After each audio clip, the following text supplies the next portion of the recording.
à cette première capsule technique de Soleno qui porte sur le drainage linéaire. Je me présente, Marie-Pierre Lévesque, avec ma collègue Marie Bernier-Roy, ingénieure au service technique chez Soleno. Donc, on va se poser la première question. Qu'est-ce que le drainage linéaire? On va regarder à l'écran. Le drainage linéaire, dans le fond, ça consiste en un réseau de caniveaux et d'accessoires qui vont permettre de recueillir les eaux de ruissellement afin de le diriger vers le réseau d'égouts. On se rappelle tous que c'est l'objectif principal d'un réseau de drainage conventionnel. Maintenant qu'on comprend que le drainage linéaire remplit les mêmes fonctions que le drainage conventionnel, la question qui se pose, eh bien, c'est pourquoi, dans ce cas-là, on utiliserait le drainage linéaire? On va regarder encore une fois. Dans le fond, ce qu'on voit présentement, c'est une représentation schématisée d'un réseau de drainage conventionnel quelconque. Par drainage conventionnel, c'est tout simplement une quantité de puiseurs avec différentes conduites.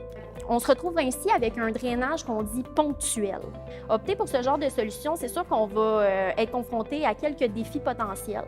On peut déjà parler de la surface de roulement avec ce type de drainage-là qui va s'avérer inconfortable étant donné le dénivelé qu'on va devoir faire au pourtour des différents puiseurs pour permettre justement le bon écoulement de l'eau. De plus, on peut parler de la profondeur des conduites qui est considérable et donc aussi le potentiel d'entrer en conflit avec des infrastructures qui seraient existantes ou encore des infrastructures qu'on viendrait installer, de nouvelles infrastructures. Maintenant, les avantages du drainage linéaire. Bien évidemment, il s'agit d'une infrastructure de surface et donc beaucoup moins profonde qu'un puiseur ou qu'une conduite.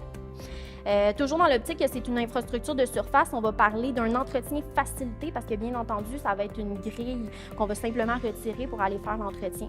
Les caniveaux aussi, c'est important de savoir qu'ils vont avoir une bonne capacité. On va pouvoir retrouver, dans le fond, la même capacité qu'on retrouverait dans un réseau conventionnel.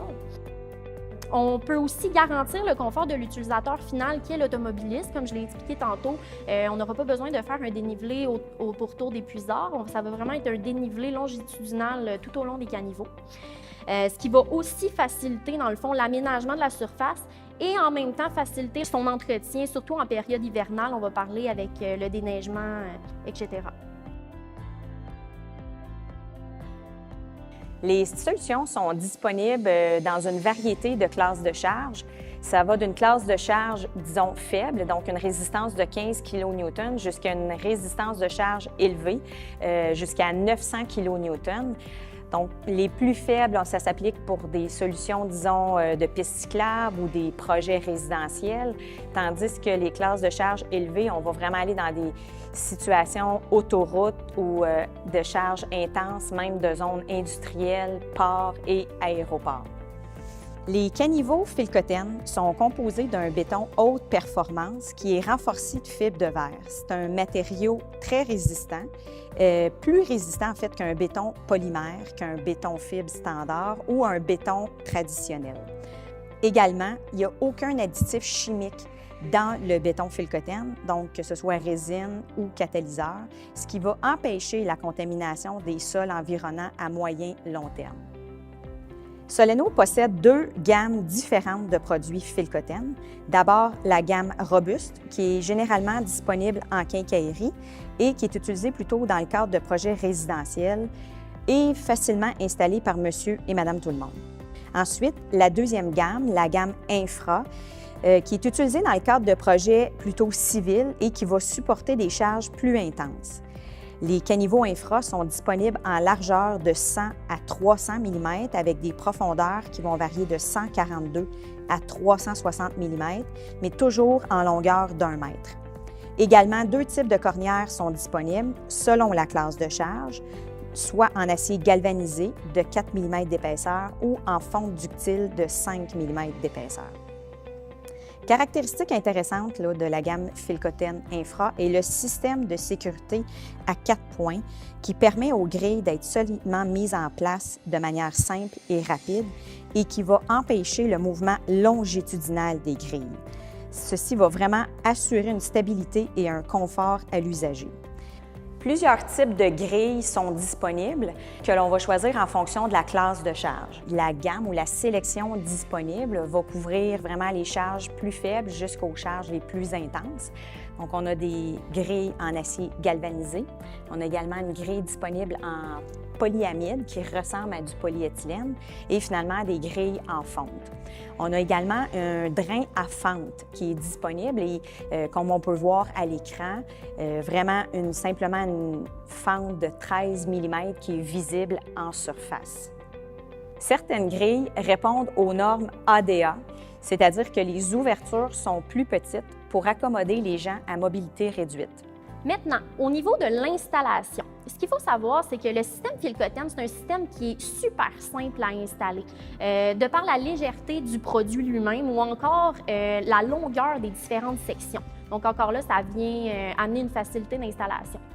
Les caniveaux, dans le fond, peuvent être installés dans une multitude de revêtements. Ce qui est important de savoir, par contre, c'est que dans tous les cas, ça va être important de venir faire un béton d'enrobage au pourtour. La largeur de ce béton-là, dans le fond, va dépendre de la largeur du caniveau qu'on choisit. Aussi, une chose à ne pas oublier, c'est que si on vient faire une installation avec un pavé qui va être en contact direct avec le caniveau, il va falloir pas oublier de venir coller le pavé à la paroi du caniveau. Il va falloir aussi venir coller, dans le fond, le dessous des pavés à l'enrobage de béton sur la largeur complète. Et puis finalement, les différents pavés qui se retrouvent sur le béton d'enrobage eux-mêmes entre eux. On peut le voir peut-être sur le schéma finalement. La ligne bleue représente un peu la zone où est-ce qu'on doit venir coller les pavés autant sur le béton d'enrobage, sur le caniveau et puis finalement entre les différents pavés. Typiquement, on va pouvoir retrouver différentes sorties au système Filcoten. On va pouvoir retrouver une sortie, par exemple, verticale sous le caniveau, ou encore on va pouvoir utiliser un puits de raccordement latéral pour venir faire justement une sortie latérale en bout de caniveau. C'est ce qu'on voit à l'écran présentement. Maintenant, au niveau des différentes applications dans lesquelles on pourrait utiliser les produits Filcoten, à savoir d'abord le kit déchargement. Un kit déchargement comme on le voit à l'écran présentement. On pourrait aussi parler d'une installation pour une entrée dans un système de biorétention ou encore comme trop-plein pour ce même système de biorétention. Finalement, il ne faut pas oublier toutes les applications dans le pavé uni où un puisard traditionnel obligerait à faire des dénivelés ponctuels, comme je le disais en introduction, pour permettre le bon écoulement de l'eau. Donc, on pourrait parler d'une rue partagée, par exemple. En terminant, voici quelques exemples de réalisations intéressantes. En premier lieu, le quai numéro 2 à Sorel, qui consistait en le réaménagement d'un secteur riverain pour la tenue d'événements. Également, on voit ici l'aménagement d'une rue partagée à Halifax, au centre-ville, Argyle Street.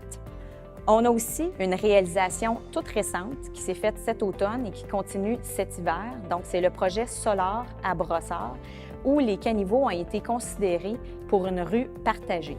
Finalement, pour toute la documentation technique ou pour des études de cas supplémentaires, on vous invite à visiter notre site web au www.soleno.com. C'est ce qui met fin à notre première capsule vidéo sur le drainage linéaire. Notre équipe technique est prête, donc n'hésitez pas à nous contacter pour qu'on puisse vous aider à dimensionner le bon caniveau selon la bonne application, ça va nous faire plaisir. Et restez à l'affût pour notre prochaine capsule vidéo. Merci!